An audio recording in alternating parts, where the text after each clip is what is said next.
Okay, in this video, we're going to talk about something called the complex exponential function. And this is a video where we bring in complex numbers and see how they're related to differential equations. So recall from the previous video that we were talking about how to solve a second-order homogeneous differential equation with constant coefficients. And what you do is you set up the auxiliary polynomial, ar squared plus br plus c, you set it equal to 0, and you solve for r. And if you end up getting complex conjugate roots, alpha plus or minus I beta, then the general solution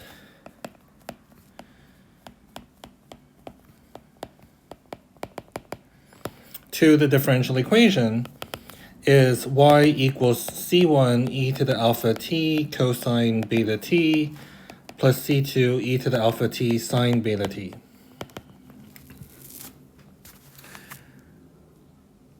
For the various constants c1 and c2.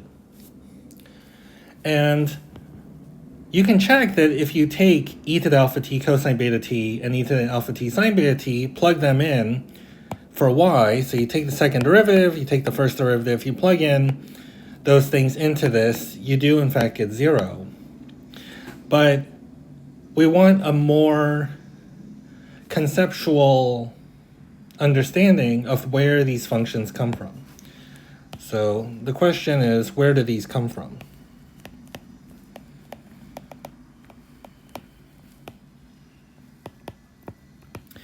And in the previous video, I mentioned that we have to talk about complex numbers in order to understand this. And this is the video where I explain where those functions come from. So in this video, I'm assuming that you're already familiar with complex numbers. Maybe we'll just do a little review. So a complex number, so the answer is complex numbers. Where did these come from? It's complex numbers. So a little review of complex numbers is, if you have a complex number, well, what is a complex number? A complex number is just, you can think of it as a symbol, x plus iy, where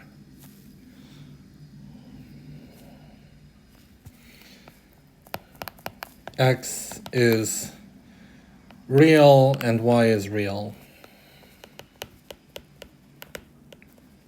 You can also think of a complex number as an ordered pair.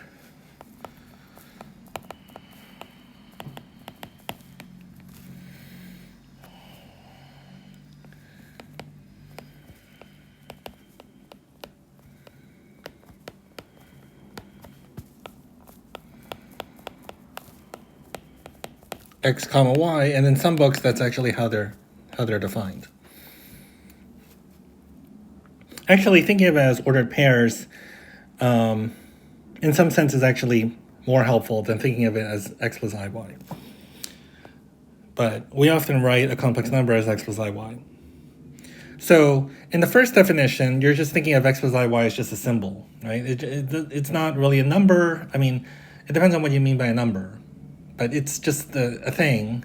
It's just, you write down a number plus I times another real number. That's called a complex number.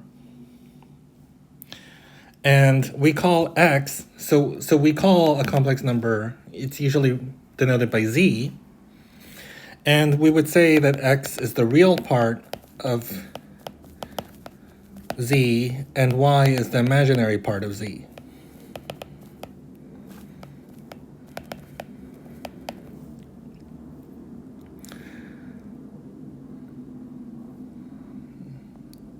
Okay, so these are real numbers, right? X and y are real numbers. In particular, the imaginary part of a complex number is a real number. So for instance, if z is 5 minus 7i, then the real part of z, which is often written as this, real part of z is 5, the imaginary part of z is negative 7. That's just an example. Okay. Now, there are other ways to represent complex numbers. One way is to use polar coordinates. So we have the equations x is r cosine theta, y is r sine theta, and r is the square root of x squared plus y squared. Right? And we define the modulus. So this number r is called the modulus of the complex number z. It's written like this with an absolute value sign, and it's just defined to be the square root of x squared plus y squared, which is the same as r. So it's the distance from the origin. So here's, when you have the complex numbers, instead of the x and y axes, you would call this the real axis and this part the imaginary axis.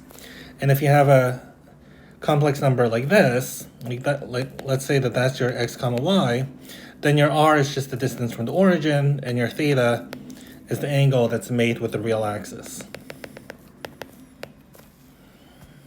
Okay.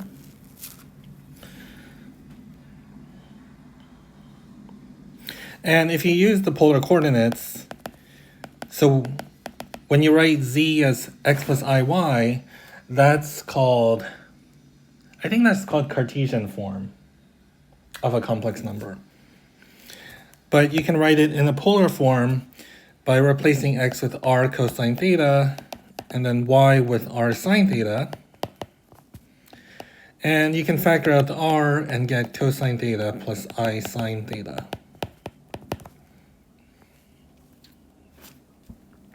And we call theta the argument of the complex number z. That's an old term. I don't really know why it's called the argument, but it is. Okay.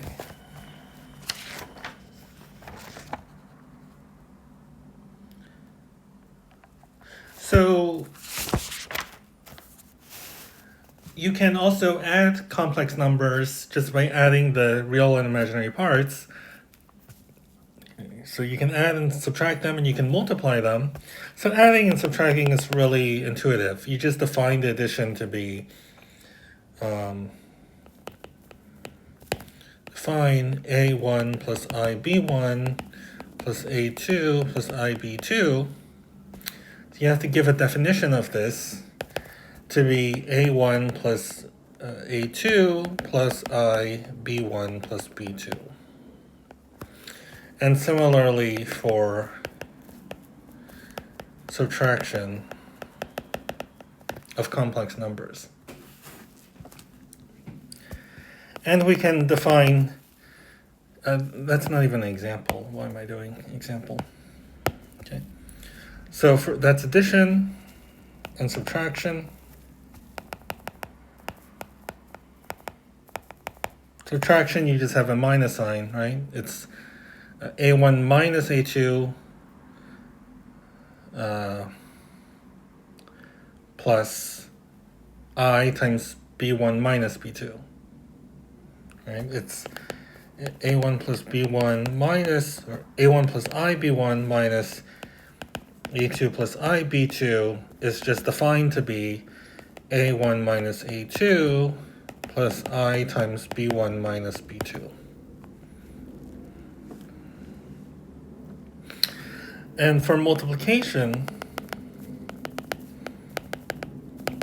you basically define multiplication so that the distributive property holds and I squared is equal to -1. So this is defined so that the distributive property holds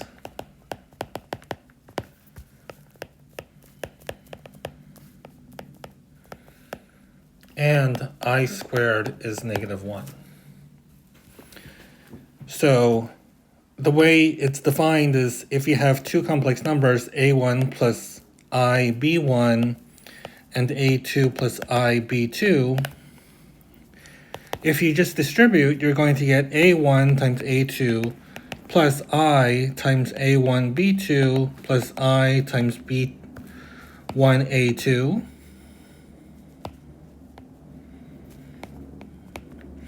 And then plus I squared times B1, B2, right? And if you impose the condition that I squared has to be -1, then you're going to get A1, A2 minus B1, B2 plus I times A1, B2 plus A2, B1.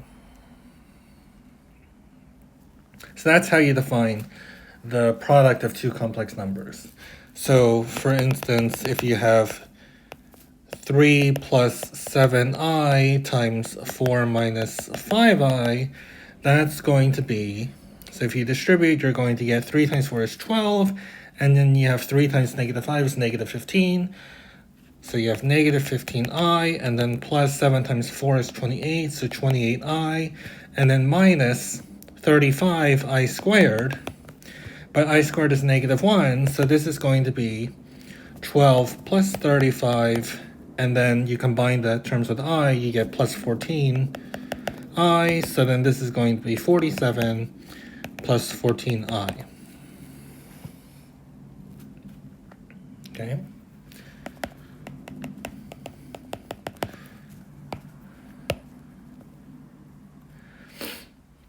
And division is similar.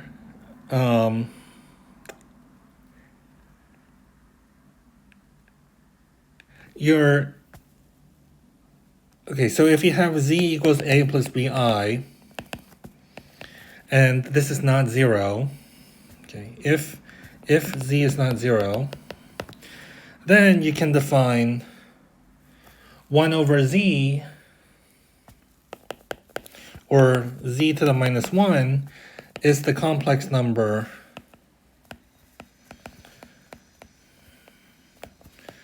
such that z times 1 over z is going to be 1. And basically, instead of giving a formula, you probably can give a formula for 1 over z, but in practice it's easier to just do this. So if you have, say, z equals 2 minus 3i, and you want to know what is 1 over z, so 1 over z is 1 over 2 minus 3i, and then the trick is to multiply and divide by the complex conjugate. So you multiply by 2 plus 3i on the top and bottom, so you're multiplying by 1. The complex conjugate is when you, if you have a plus bi, the complex conjugate is a minus bi. So if you multiply this, then you're going to get on the top 2 plus 3i. On the bottom, you distribute again, you get, see, it's easier to combine the 2 and the 2 to get 4, and then the I terms together, because you know that's going to be a real number. So you get 2 times 2, which is 4, and then minus 3i times 3i. Well, -3 times 3 is -9, but then the I squareds come in, that's -1. So you're going to get plus 9. So you're going to get 4 plus 9, which is 13. And then for the imaginary term, you get 6i minus 6i, and that cancels to 0. So you're going to get this. And this you can write as 2 over 13 plus 3 over 13i. So the multiplicative inverse of z is that 2 over 13 plus 3 over 13i. Okay. I guess what would be the formula for the reciprocal of a plus bi? So 1 over a plus bi, you multiply by a minus bi on the top and bottom, and you're going to get a minus bi over a squared plus b squared. So 1 over z is a over a squared plus b squared minus b over a squared plus b squared.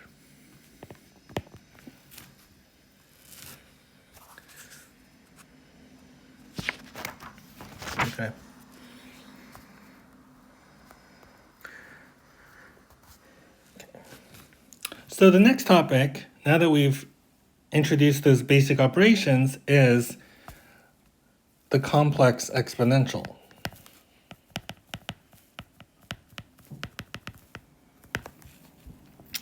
And what we are going to do is we're going to give a meaning to e to the z,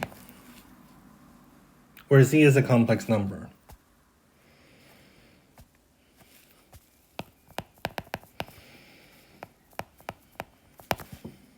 We'll define e to the z when z is a complex number a plus bi. And, well, I'll just say what it is, and then I'll go into why we end up doing this. So, if you have e to the a plus ib, okay, this is defined to be e to the a times e to the ib. Now that makes sense because we want the exponent properties to hold. Okay, but the problem is I didn't tell you what e to the ib is. And what e to the ib is cosine b plus I times sine b. That's a complex number. And so what this e to the a plus ib is it's e to the a cosine b plus I times e to the a sine b. It's that complex number. Okay. So notice that the real part is e to the a cosine b. So it's the real part of e to the a plus ib. And e to the a sine b is the complex part. Not the complex part, sorry. The imaginary part of e to the a plus ib. Okay. And you see where this e to the, right? You're starting to see this e to the alpha cosine beta t, except there's no t here. Okay.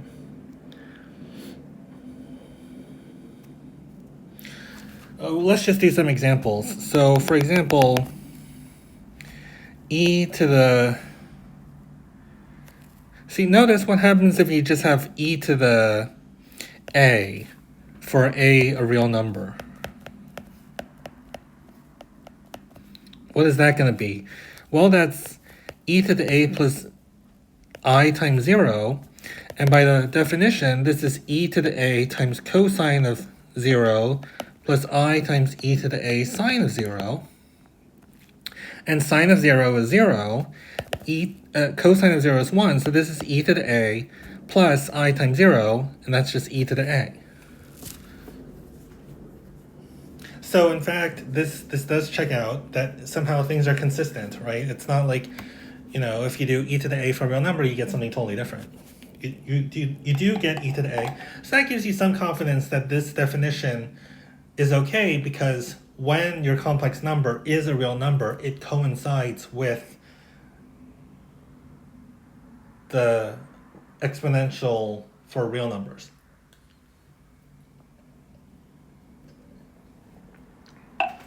Okay, that's just a simple example. And if you had e to the 3 plus 4i, that's going to be e cubed times cosine of 4 plus e cubed times sine of 4. And the 4 is in radians. Okay. What if you had e to the I? Well, that's going to be, so that's e to the 0 plus 1i, right? So this is going to be e to the 0 times cosine of 1 plus e to the 0 times sine of 1, and that's just cosine of 1. But what if you had e to the pi I? Well, that's going to be e to the 0 plus pi I, which is e to the 0 cosine of pi plus I. Oh, wait, there's an I here. Oh, wait, no. Sorry, I messed the previous one up. It's I messed this one up, and I messed that one up too. It's cosine of 1 plus I times sine of 1. Sorry about that. Okay, so going back to this example, e to the pi I, it's e to the 0 cosine pi plus I times e to 0 sine pi. And cosine of pi is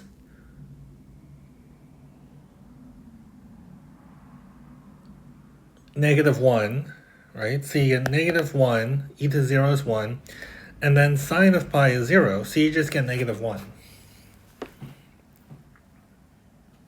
And in general, e to the I theta is going to be cosine theta plus I sine theta.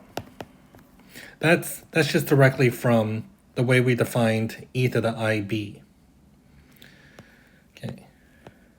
So in terms of the complex numbers, okay, this would be the coordinate cosine theta sine theta. So you're on the unit circle.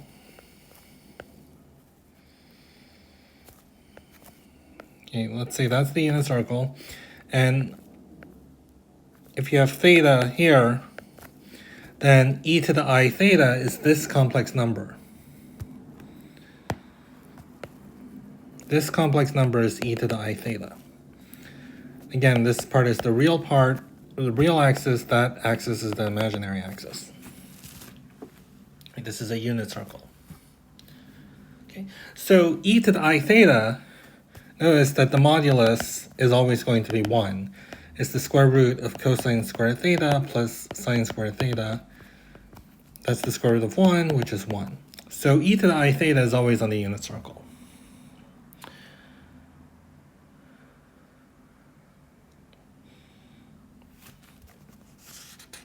Okay?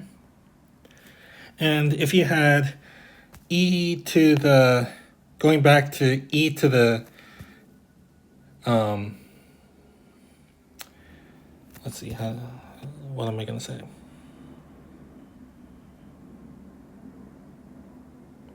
Oh, well, going back to writing a plus bi, if I have a complex number a plus bi, I can write this as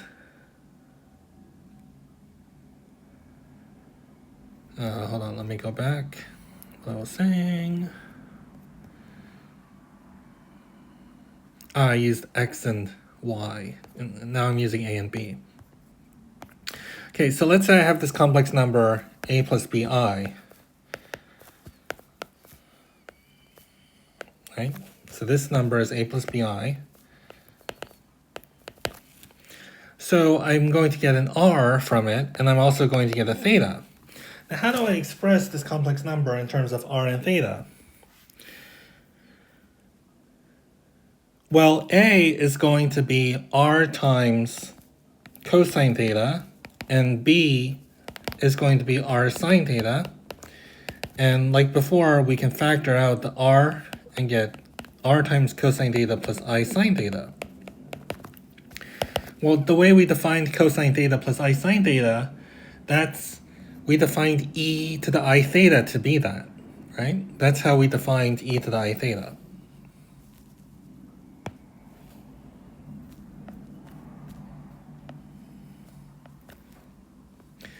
So we can rewrite this as r e to the I theta.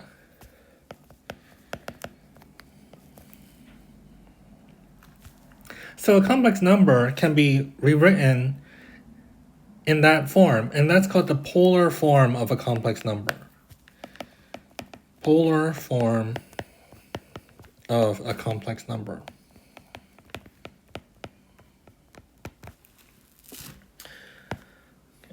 This form is, I think it's called Cartesian form of a complex number. So every complex number has a Cartesian form and also has a polar form. The only slightly complicated one is when z is 0, because then your r is 0, but then your theta, I mean, your polar form would just be 0. Okay, it would just be 0, because it's 0 e to the I theta would be 0. Okay.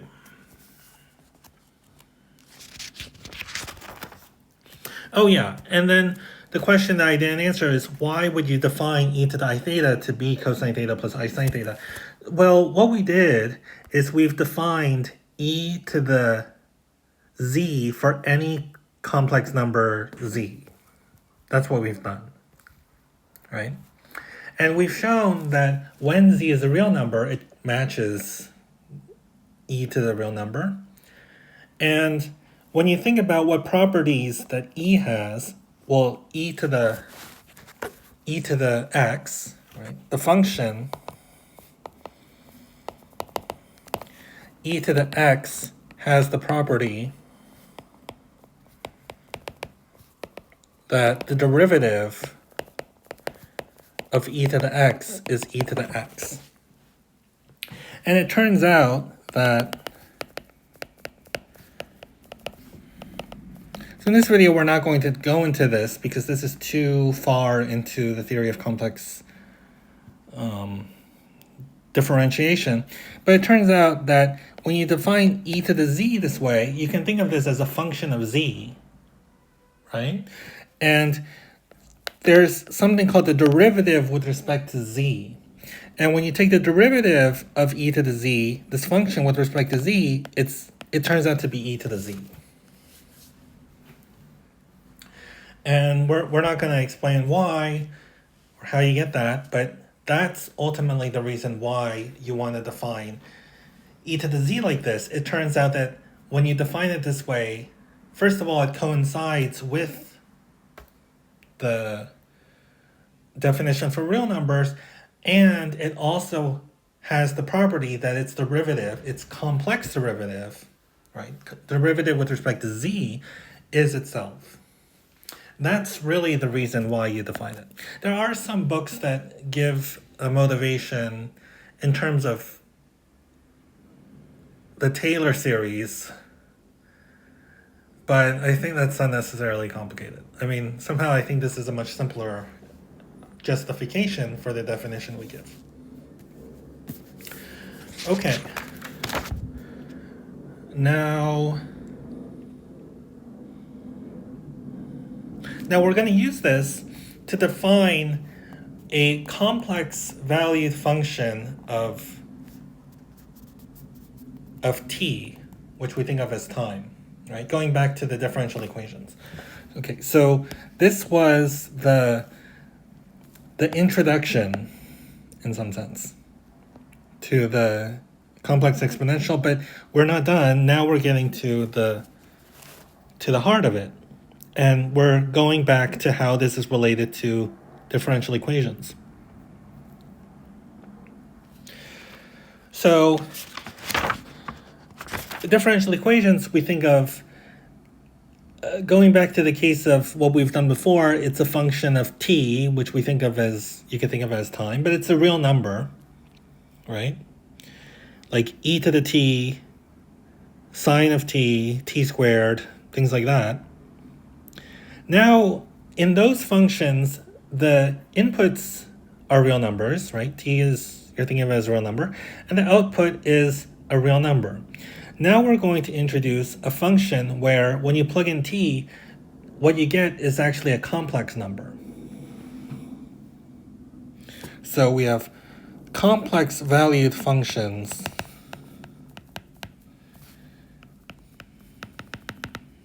of t.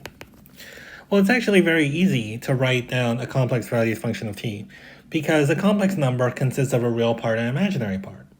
And to write down a complex valued function, so a function of t where the outputs are complex numbers, all you have to do is just say what the real part is and what the imaginary part is, and those are real numbers, right?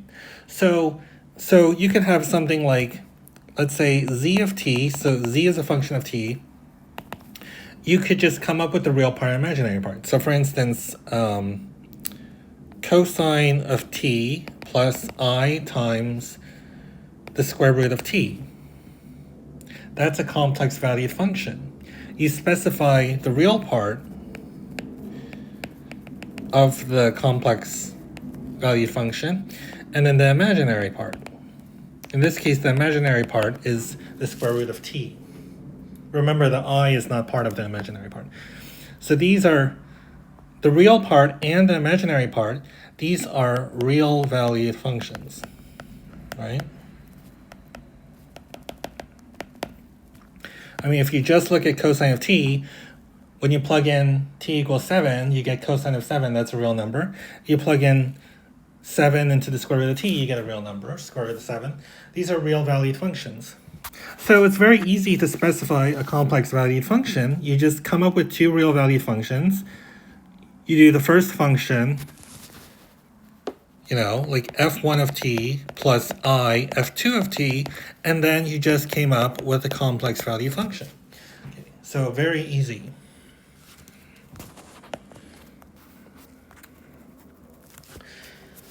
And now to bring this in with the exponential, what we're going to define is e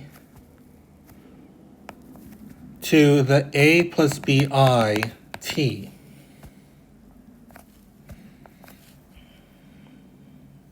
Okay. Well, this is a complex value function.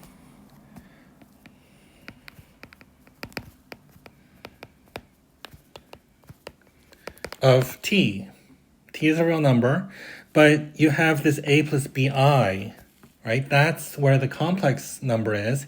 So if you plug in t equals, and a and b are these, they're just real numbers, right? So when you plug in a real number t, a plus bi times t is a complex number, and we talked about e to the complex number is a complex number. So this is a complex valued function of t. What are the real and imaginary parts of this? Well, we use our definition. So this is e to the at plus I bt, right? So maybe I'll just put parentheses just to emphasize that I have this. And when I use the definition of the complex exponential, I have e to the something plus I times something else. This is going to be e to the at times e to the I bt, and then e to the I bt, so I have e to the at, and then e to the I bt is going to be cosine of bt plus I sine of bt. Now I can distribute the e to the at across, so you get e to the at cosine bt plus I e to the at sine of bt. So the real part of this function, so let's call this function w of t, okay? So this e to the at cosine bt, that's the real part of w of t. And this e to the at sine of bt is the imaginary part of the function w of t. That's what's going on. Okay, let's just do a concrete example just to have actual numbers. So for instance, let's say that you had the function e to the 3 plus 4it. Okay, I can express this in terms of the real and imaginary parts by e to the 3t cosine of 4t plus I e to the 3t sine of 4t.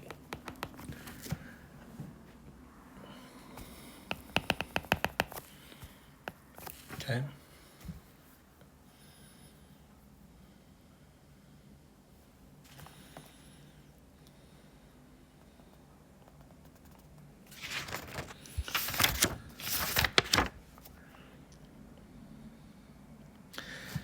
Okay, so there's not much to say about that.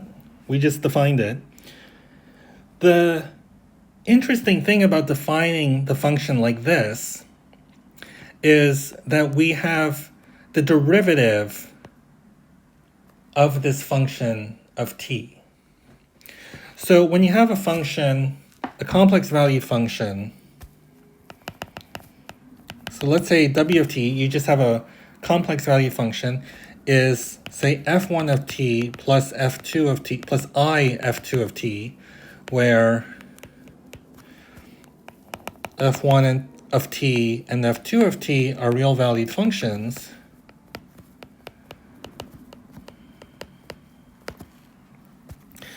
then we define the derivative dw dt. So w is a complex value function. We're defining the derivative of a complex value function with respect to t to be just the derivative of f1, so that's df1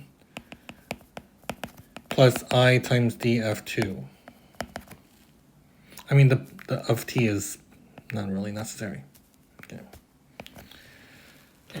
In other words, it's just f1 prime of t plus I times f2 prime of t.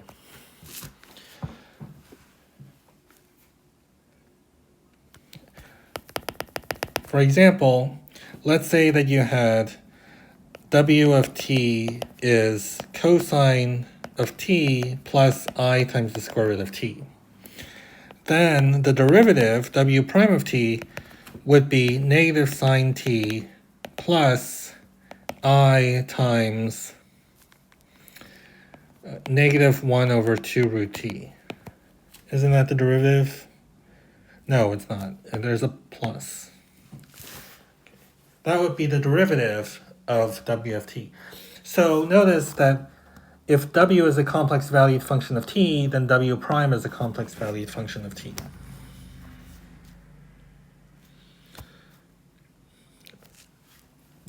And so the question we have is, what is the derivative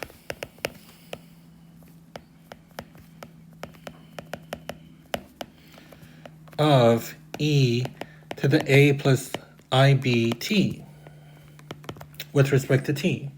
And here a and b are fixed constants. Well, it turns out that the answer is,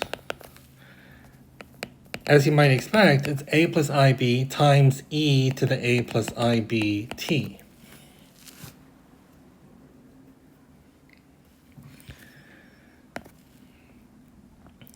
But this takes some work. So this is what you would expect if you could somehow use the chain rule, right?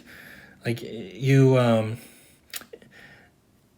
if you just had e to the constant times t, the derivative would be e to the constant times t times the constant. This is what you would get if you used the chain rule. But that's for real numbers. And for complex numbers, we need to actually verify that there's something to prove here. I mean, it's not an immediate consequence because we don't know that the chain rule holds for complex valued functions. So the claim is that if I take the derivative of e to the a plus ibt, that I do in fact get a plus ib times e to the a plus ibt.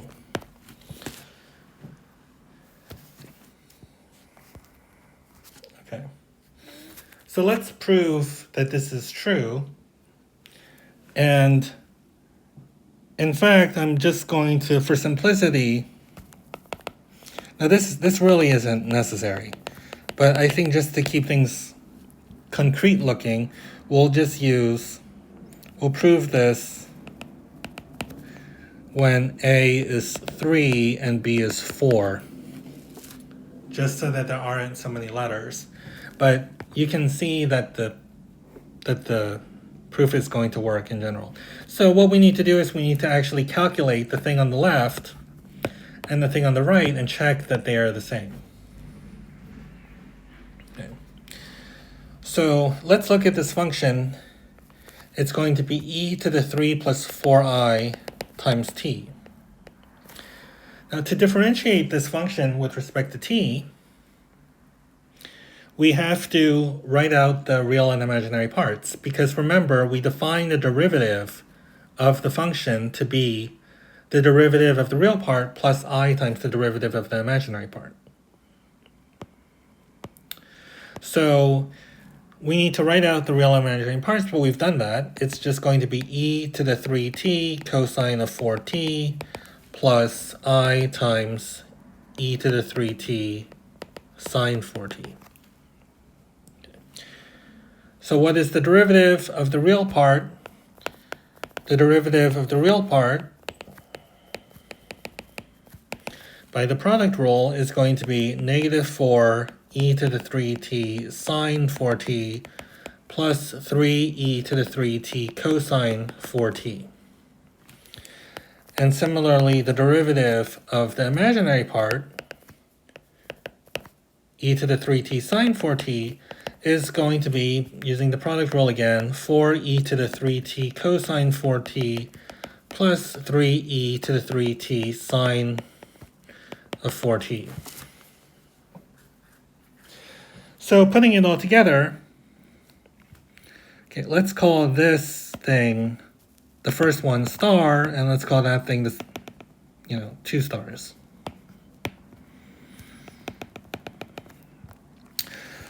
So putting it all together, the derivative with respect to t of e to the 3 plus 4it is going to be star plus I times the 2 star function.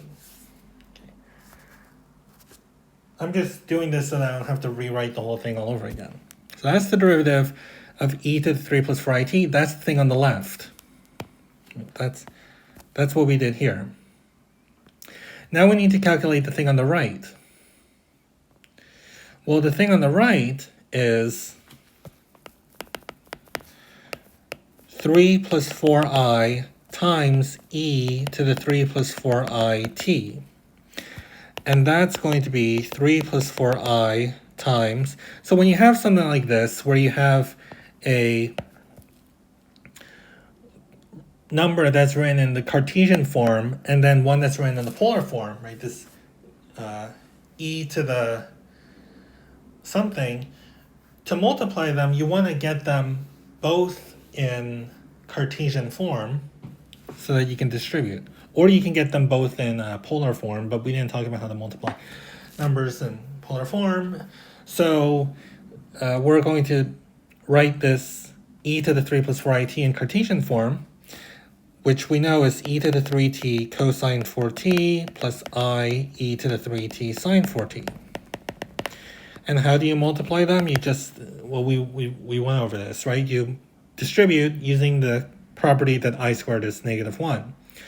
So when you multiply this, you're going to get 3e to the 3t times cosine 4t.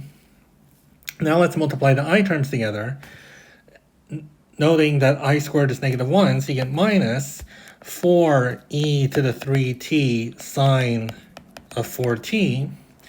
And now you have the I terms plus I times, now we multiply this one by that one, we get 3e to the 3t sine of 4t, and then we multiply these two together, so that gives you plus 4e to the 3t cosine 4t. And notice that this is in fact the same as star plus I times double star, because the star was this.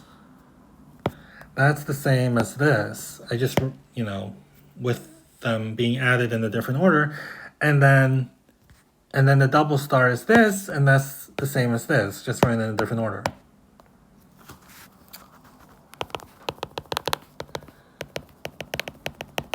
So we do in fact see that they are the same thing. And that shows that the thing on the left is in fact equal to the thing on the right. Now we only did this when A is 3 and B is 4, but okay, if you want to prove it in general, just change the 3 to an A everywhere you see a 3, and change the 4 to a B everywhere you see a 4, and then you'll see that you get the same thing. Okay. Okay. So we're getting there. We're getting to why this is related to differential equations.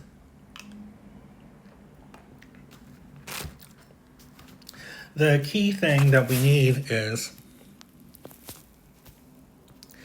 that when... So now we can go back to the differential equation. So recall that we have the homogeneous differential equation ay double prime plus by prime plus cy equals 0. And the claim now is that if, so let's say that you have a function w of t, which is f1 of t plus f2 of t, f1 of t plus I times f2 of t, where your f1 and f2 are real valued functions.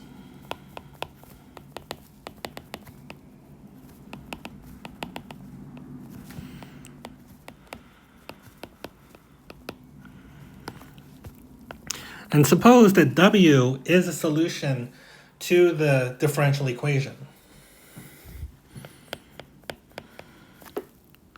Oh, so if w is this, and w of t is a solution to, okay, I'm going to put this with a star, solution to this equation, then so are f1 and f2.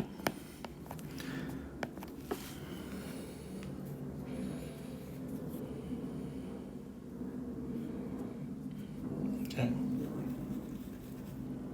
So let's see why this is true. So, so far when we're talking about this differential equation, we're only thinking of y as a real valued function. But there's nothing stopping you from plugging in complex valued functions like w of t in for y, because we can differentiate, right? We can take the second derivative of w of t, take the first derivative, plug them in, and see if you get 0. And so this is saying that if you do that for w of t, and you find that w of t is a solution, then f1 and f2 must also be solutions. Okay, let's see why this is true. Well, w is f1 plus f2, right? These are the functions. Therefore, w prime must be f1 prime plus f2 prime. That's by definition of the derivative. And by definition of the derivative again, the second derivative is the second derivative of f1 plus the second derivative of f2. So if w is a solution, so since w is a solution to this equation, we know that a w double prime plus b w prime plus c w is 0. Well, plugging these things in, we see that a times f1 double prime plus f2 double prime plus b times f1 prime plus f2 prime plus c times f1 plus f2 is equal to 0. And when you distribute, this is going to tell you, oh, oops, sorry, I keep forgetting the I. There's an I here. Okay. Like that.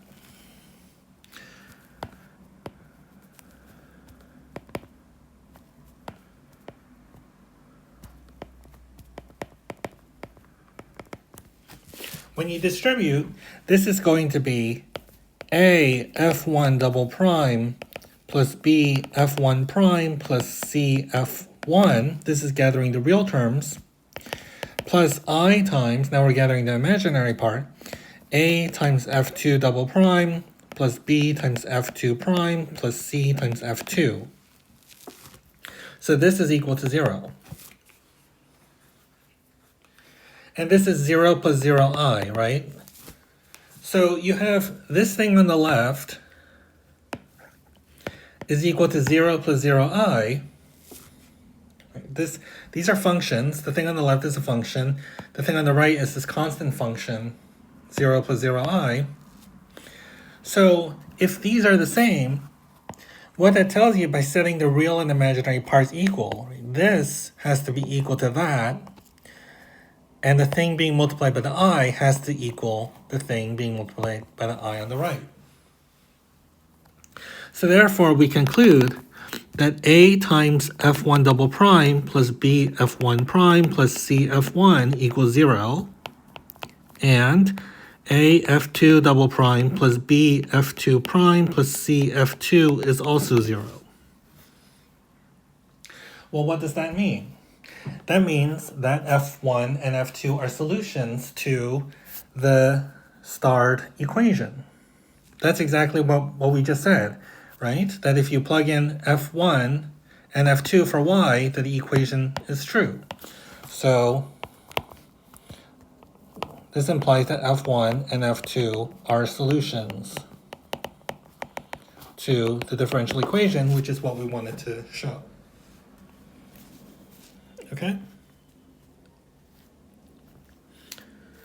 All right. Now we're almost done. We just need one more ingredient, which is now we can go back to this R equals A plus I beta business. So remember we had, okay, I'm just going to write out the equation one more time. We had this, and you have your auxiliary equation, and suppose that one of your roots is alpha plus I beta. You have two complex roots, alpha plus or minus I beta. Well, we can check that this complex valued function w of t equals e to the rt is a solution to the differential equation. Okay, let's check this.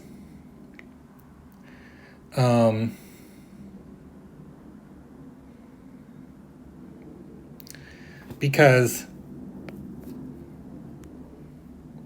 w of t is e to the rt, w prime of t equals r e to the rt. That's what we've shown. How do we know this is true? That's what we've shown before. We've shown that when you have e to the, so you think of this as like your r, when you have e to the rt, the derivative is r e to the rt. This whole thing is r e to the rt. Okay. So the derivative is r e to the rt, and so therefore the second derivative is r squared e to the rt. Now let's plug this in for the second derivative, first derivative, and the function.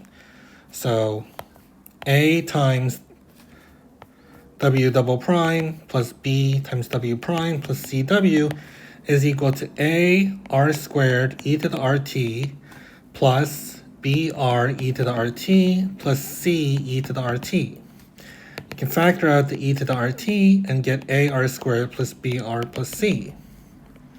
But since r is a root of that polynomial, we know that this thing is 0. So you just get 0, e to the rt, which is 0. So therefore, w is a solution.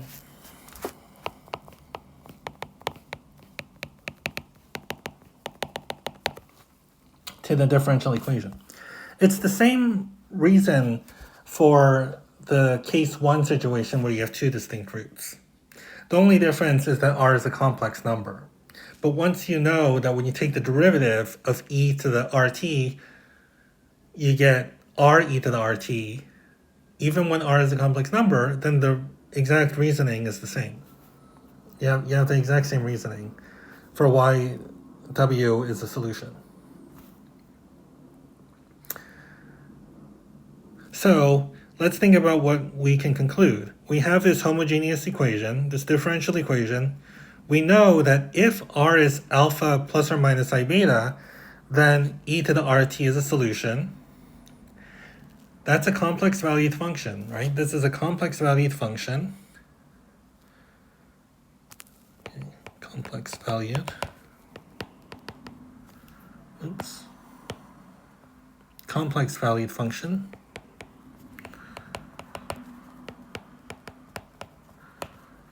And what do we know when you have a complex valued function?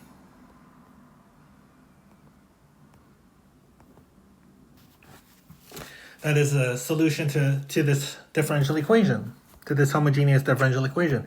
What we've just shown before is that the real and imaginary parts are also solutions to the same differential equation.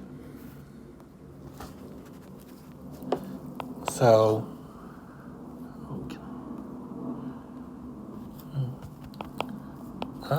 so the imaginary,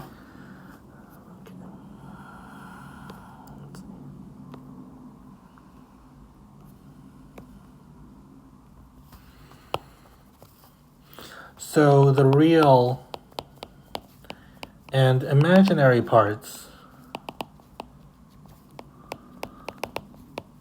of W of t are also solutions to the differential equation.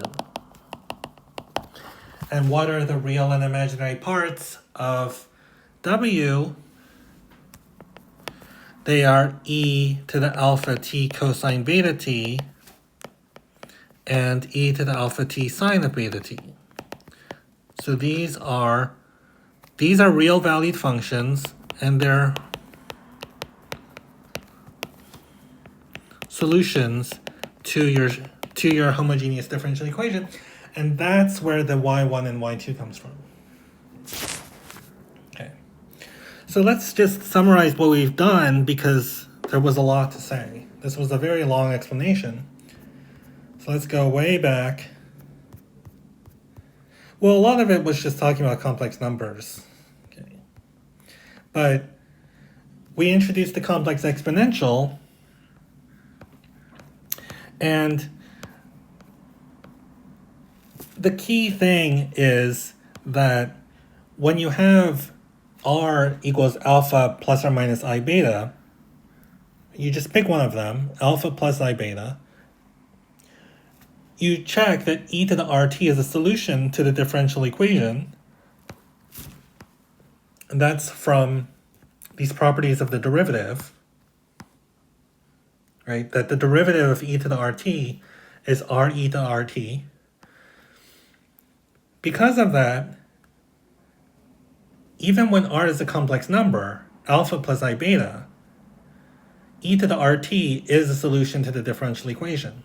Now, e to the rt is a complex valued function, but we've shown that the real and imaginary parts are also solutions. And the real and imaginary parts of e to the rt are precisely e to the alpha t cosine beta t and e to the alpha t sine beta t. Okay, so use, alpha and beta instead of a and b. And so therefore, these two, which are real valued functions, because primarily we're interested in functions where the outputs are real numbers. These are linearly independent functions, and they're real valued, and we've shown that they're solutions to a differential equation. And that's where you get this e to the alpha t cosine beta t and e to the alpha t sine beta t. So the punchline is we really needed to, even though the statement that these are solutions to the equation, right? To understand that statement, you don't need anything about complex numbers. We're not saying anything about complex numbers to say that these two functions are solutions.